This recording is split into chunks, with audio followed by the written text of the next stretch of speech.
Boom, dum. Howdy, y'all. Banjo Ben here. Today we're doing something that you might think is boring, but it's not. And I'm here to promise you this now. We're going to do a B-flat major scale study. A lot of you think it's scale study. Why do I want to do that? Well, how are you at playing in B-flat? How are you? Be honest. Could you be better? Well, this scale study is going to make you better, and I've got proof of that because all the rest of the people that took my scale studies for G and A and B and C, they've all written me and told me that their improvisation and their understanding of where all the notes are has just gone through the roof. And so we're going to do that for B-flat major now. So the point of this lesson is not just to learn a bunch of theory. We'll talk about theory a little bit. The real point of the lesson is to get the B-flat positions under our fingers, particularly using open strings, so that we're equipped to play there and that it feels like second nature to play there. We're not stuck in A. We're not stuck in D. Let's get in B-flat. A lot of bluegrass happens in B-flat, including some instrumentals. So we need to know more about it. If you're watching as a Gold Pit member, you've got everything you need right here on this page, including the 3 pages of tabs and exercises that we're going to cover, including speed building exercises, circular scales, multiple octaves, all that good stuff. If you're watching somewhere else like YouTube or Facebook, I would be honored to have you on as a Gold Pit member. You can learn theory, but also tons of licks, and we have fun doing it. If you're wondering, we have fun. So come on over as a Gold Pit member, and let's get started with this B-flat major scale study. Today's lesson has 3 main parts. We're going to talk about what the B-flat major scale is, all about the key. Then we're going to spend some time doing a circular scale exercise. That's really to get the notes of the B-flat position under your fingers and in your brain, whether you want to or not. You can't help it. You'll learn them. And then we're going to do some speed building, which is really fun because that's a right hand and a left hand thing. So let's talk about B-flat. What's interesting about B-flat, even though it sounds exotic and it sounds like it might be hard, 3 out of the 4 open strings on our mandolins are in the B-flat major scale. So it's not a key like some of our others where we have to cover up the open strings and worry about hitting them. The G, that's in the B-flat major scale. The D, oh gosh, that's one of the B-flat major chord notes. The A, that's the major 7. The E note is the only one that's technically not in the major scale, but it's got major scale all around it, of course. And so we're not going to be playing it in the scale, but it's a great blues note in the key of B-flat, and we can talk about that too. So the B-flat major scale, it's one of the first few flat keys that we have. Like, we've got the key of F that only has 1 flat. And then our next flatted key is B-flat. It has 2 flats in it. It's got, of course, the B-flat. And then it also has an E-flat. The B-flat major scale is 1 whole step beneath the C major scale. So it's really not that far away from the easiest scale to play on the piano and lots of instruments, okay? Whenever we talk about where we find the B-flat major scale, we need to know where to find the roots. What do I mean by the roots? Where are our B-flat actual notes? And we're going to find them several places. First one, the lowest one, will be the 3rd fret on the G string. So we have a G note, an A-flat, an A, then we have a B-flat. The next B-flat note that we're going to find, down here anyway, is on the 2nd string, 1st fret. You can hear how they're just an octave apart. And then we can easily grab a 3rd octave B-flat, and that's with our pinky, 1st string, 6th fret.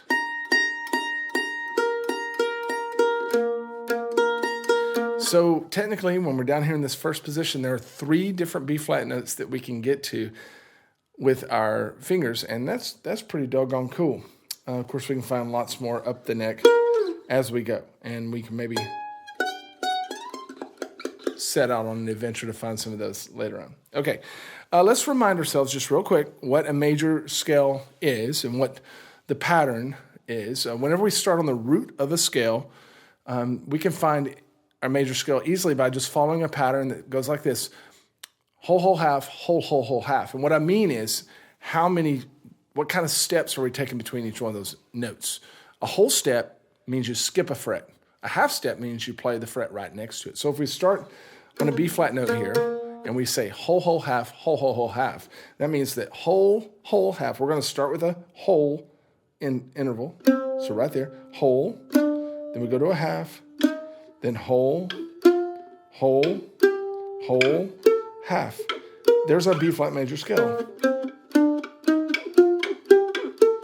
Now, it's pretty ridiculous to play a scale on 1 string just like that, but I wanted you to see it but we have multiple strings, and that's to let us play more notes without having to move so far. So what we notice with the B flat major scale is when we get to our third scale tone, right here, that's a D note. It happens to be the same note that we find on our open third string. Same note.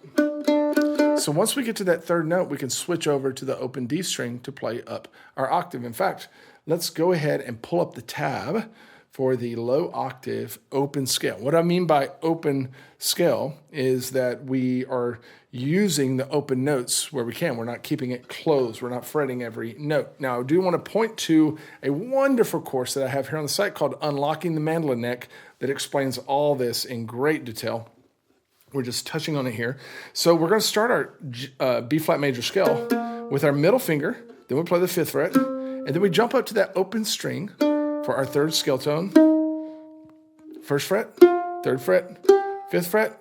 And then we would have, to finish it out, but we have an open string that gives us that 7th tone. And then we're back to a root. So we've got our 2 roots.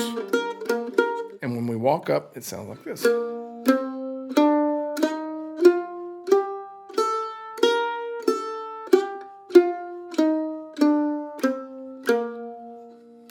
Whole, whole, half, whole, whole, whole, half. I know a great way to remember whole, whole, half, whole, whole, whole, half. A friend of mine, mountain man, Bill Dorsey, came up with it, an acronym, and he says, we went hunting, we went wabbit hunting. And that's whole, whole, half, whole, whole, whole, half. So props to Bill for coming up with that. Just one of the million things that he's come up with that run through my mind daily.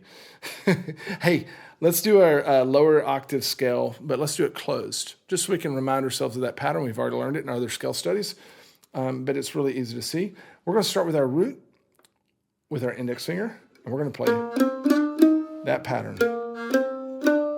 And then to get our major scale, we don't have to shift at all. We can go up to the next string and do the exact same pattern. Same pattern. It's just good practice. And that's a closed scale, so that means that we can take that scale pattern and we can move it wherever we want.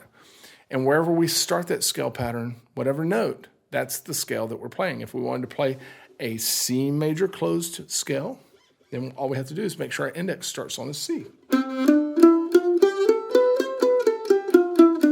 we want to play an F scale, that's what I love about the mandolin neck. There's lots of patterns that we can pick up like that. All right, so let's look at the high octave scale. So this time, measure 9, we're going to start at the higher root, and we're going to climb up to the highest root that we can reach. Now you remember, our E note, our E string is not part of the scale, so we can't play that open note. So actually, all that we're doing, we're calling it the open scale, but really it's closed because we're not playing an open note. We're playing the same pattern that we played down here. We're just starting it on a different B flat now.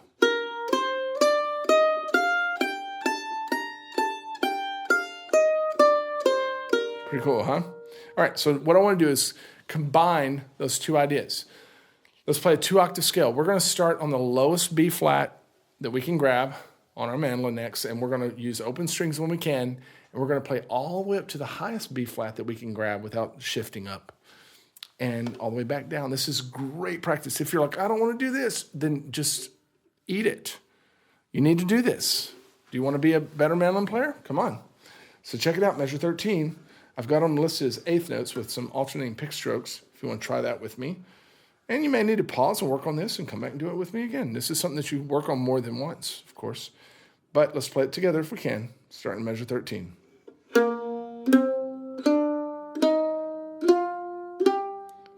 So that measure 13 is 1 octave scale, and then we're going to keep going. Once we reach that 6th fret up there, we're at the top of the 2nd octave. Now we just come back using the steps that we've already played. There's the root again. Keep coming down. All the way back down. 2 octaves of B flat major scale without having to shift. Let's try it again. A little quicker.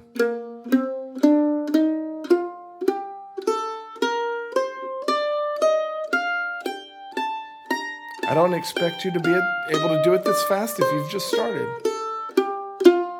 Don't get frustrated. Okay, that's fast. If you've just started, that's fast. But I want you to get there. I want you to be able to play at that speed. And you can. If you were to work on this just for an hour or so, you'd be able to do that. You can memorize it. Get off the tab, of course. Memorize those patterns.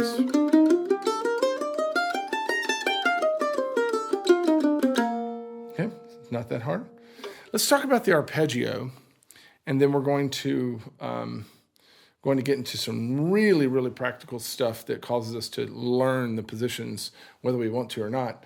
The arpeggio is simply whenever we play the chords one note at a time. So a major chord, or any chord really, at its most basic triad shape has 3 different notes. And a major chord is the root, the third, and the fifth tone of that major scale, 1, 3, and 5. Okay, whenever we play a major chord, there's a major B flat chord. I'm playing 4 different notes, but one of them's getting repeated because what's only being played is the first, third, and fifth tones of the major scale. When we practice arpeggios, we're just simply taking those 3-note chords and splitting them apart and playing each note in sequence as high up as we can go and back down.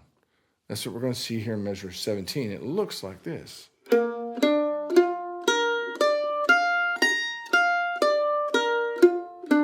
Those are all notes that we played in our major scale, our 2-octave scale that we just played. We're just taking away all the notes that's not the 1, 3, and the 5.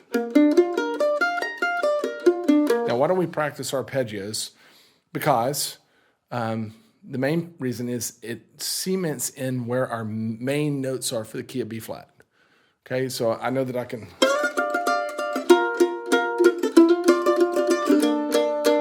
find all of my chord notes really fast when I learn those arpeggios. And so many licks are built around them. So mainly using arpeggios. So the next thing we're going to do is called the circular scale. And just real quick, for those of you that aren't watching on the website, you're watching this somewhere else, the circular scale I think is the most valuable.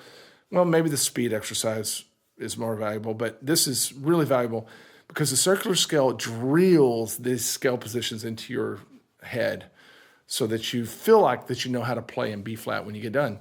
We're going to do that. We're going to do a speed exercise, and then we're going to take 3 common songs that aren't normally played in B flat, 3 common melodies, and we're going to work on trying to play them together and discover where those notes are in a new key. Come on over to the website if you're not already there. Be a Gold Peak member. Let's keep learning.